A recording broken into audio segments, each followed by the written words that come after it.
So if you play FIFA 20 and have more than just one friend who also has FIFA, you will most likely have all come together to play some pro clubs. And the first time you played it, I'm sure you would have loved it, and it would have stayed fun purely because of who you're playing with. But there was never that much variation in, and for the last few years now, people have been just clamouring, just begging for some changes to pro clubs, especially in FIFA 20. And we weren't sure we were going to get them. There were rumours before even the first reveal of it that we would get changes. But then also with the new FIFA Street Mode, FIFA Volta, it seemed like EA were diverting their resources in that direction rather than thinking about pro clubs.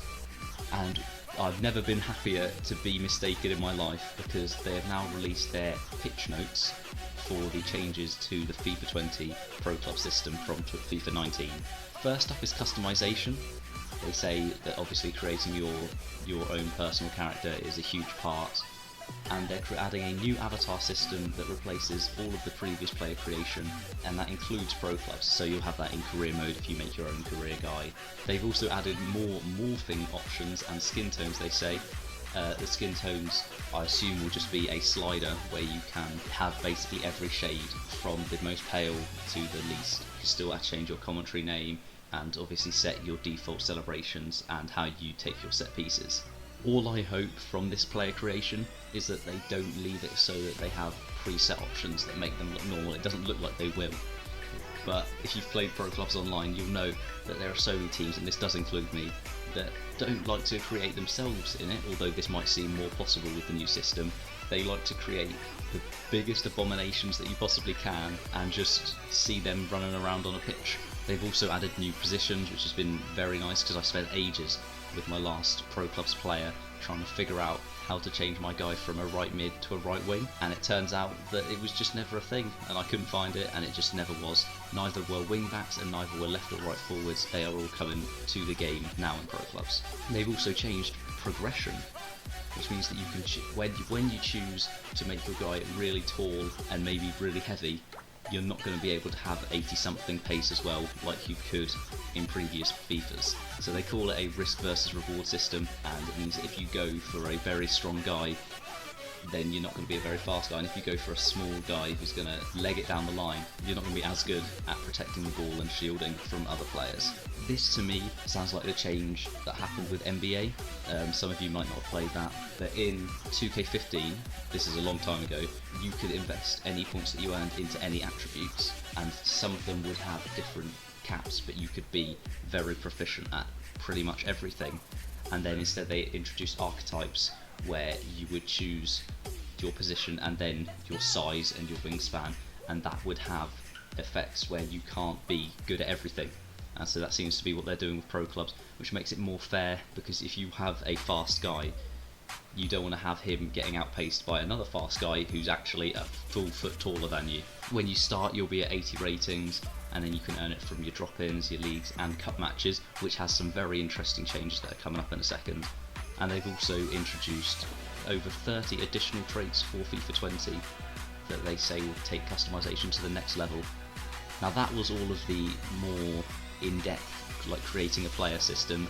Now for the more superficial things, which is just the broadcasting on it, they've tried to rebrand the mode, and so they've given a new user interface, and when you start the game you'll have the overlay over the pitch of your two club crests and the scoreline. I assume that'll be the same after each goal that's scored, and maybe they'll even show the person who, maybe they'll even show the goal scorer. And whether you choose a friendly, a cup or a league match, the broadcast colours will be different depending on what you've chosen. Another thing that was just a big issue, definitely in FIFA 18, I'm not sure how much in FIFA 19, but that was when with celebrations, certain celebrations that you choose as your default finishing move just would start for a second and then just get transitioned into some very, very generic animation with a zoom in on your player so you can't see anyone running around. And now it won't zoom in on you, and you will be able to get all of your teammates in shot while you're celebrating a goal. And now a very interesting thing, which is that your regular cups have been completely admonished, they're gone. What we now have is house rules cups and a practice match. I'll go with the least interesting one first, is practice match. and that is just, you can set up against an AI team, you can choose the difficulty and then just practice moves, I guess, and just test out your new archetypes against AI opponents. But what is very interesting is house rules. It was in kickoff mode last year and everyone wanted it to be an online feature, and they have now brought it into pro clubs, and it will rotate a different match type for every single day, and a different cup will be playable each weekend. You won't have to wait until the actual day to find out. It shows the schedule, it shows what's coming up in the next few days, maybe the next full week, hopefully, and so you'll be able to know when you come on if you're not going to come on every single night. And now EA have been talking about the way that they've changed things that have been asked for by us. They are very right in these things, and they are obviously telling us all that they're listening, and what it seems so far is very positive. First off, for the stamina, train faster for the player controlling the any position, that's not happening, and the centre back will now no longer get placed in the wall, which is lovely. They will instead be taller forwards and midfielders, because sometimes you don't want to have Van Dijk, who has just been announced as the cover star for the Champions edition of the game. You don't want him in the wall instead of in the box contesting for a header against Ramos. They've also allowed you to watch the full cup celebration when you win a cup. Another issue that's been brought up is that kits will clash a lot, because even if you choose a different base colour, if someone chooses red and orange, they are technically different, but if you look at them on a screen, especially with certain lighting, you're barely going to be able to tell the difference between your team and an opponent. So now, they haven't changed their system for distinguishing colour, they've just allowed you to have a kit selection screen, so you'll be able to see what the other team's choosing and make your decision depending on what they've done. It's just like it is for Ultimate Team.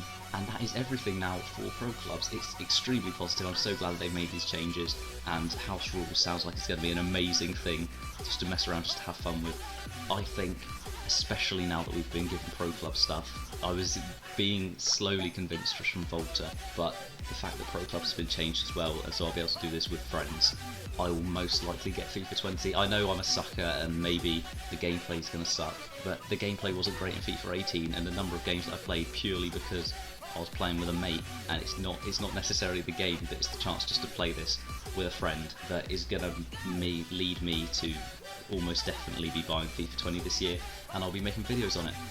Hopefully I'll make pro clubs with the people who have featured in online videos previously, and that'll be loads of fun, and I'll be bringing other content depending on what I think is going to be interesting in the new game. But yes, leave a like on this video if you're excited for pro clubs, and if you're not glad that they finally made changes to pro clubs, I don't know what you're doing, because it's great to hear. And subscribe so that you know when these videos do come out.